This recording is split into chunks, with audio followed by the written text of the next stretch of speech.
All right, Ethan Skolnick for 5 on the Floor on the 5 Reasons YouTube channel here with Brady Hawk. Just finished watching the Miami Heat complete a pretty remarkable comeback. They seem to do this a lot in the preseason. In the first preseason game, Tyler Hero did start, led the team in scoring. No Jimmy Butler, no Caleb Martin tonight. They did get a look at Josh Richardson and Tyler Hero together in the backcourt. Kevin Love got some run. But the story is Cole Swider again. He doesn't have a guaranteed contract at this point, and yet he hit 5 threes in the fourth quarter, 17 points overall. After the game, he declared himself one of the best shooters in the world. It's hard to argue with that right now, but he doesn't even have a roster spot. Brady, where is this going? Is this the next Duncan Robinson? I think I'd lean.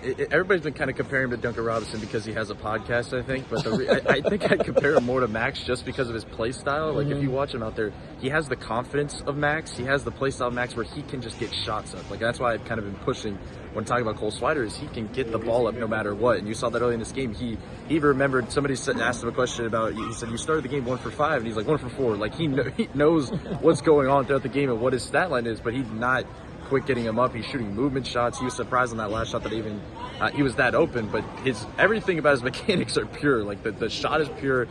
His base is wide. Like everything is like he has great size. Like all things point to him being a pretty good shooter. And then obviously seeing what we were talking about even before the explosion, you're seeing him out on the floor late in the game with the other two-ways, Jaquez and Orlando Robinson, and you're like, okay, yeah, that guy's getting probably the third two-way or a certain roster spot in some capacity. So yeah, it was definitely a good night for him. Well, that might mean Drew Smith doesn't get the other two-way. We'll see how that plays out. 2 other guys I wanted to focus on tonight.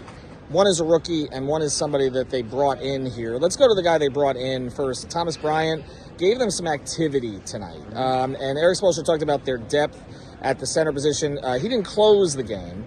Not Thomas Robinson. Well, that used to be a player, Thomas Robinson. Orlando Robinson closed the game. He actually had a big putback late.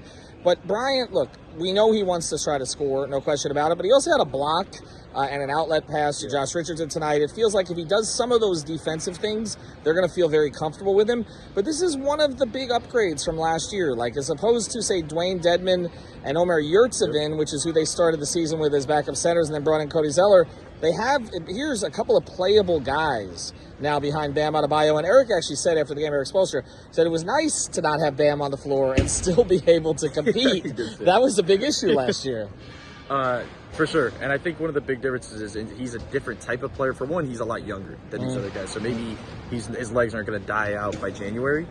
But you're seeing him kind of do some different spots of the floor. Like Tyler was kind of looking around like, what is this guy doing standing at the elbow? And he's like, okay, let me pass it to him. And he just knocks down a free throw line jumper. And he did it a couple times this game. I'm like, forget the three-pointer for right now. Like, just the mid-range gives them a different shot profile than they're used to. Obviously, they're used to it with Bam, but obviously from that backup big spot, it does things. And I'm glad Spo used the word physicality because that was the word I kept saying throughout the game. It was like, he is very physical.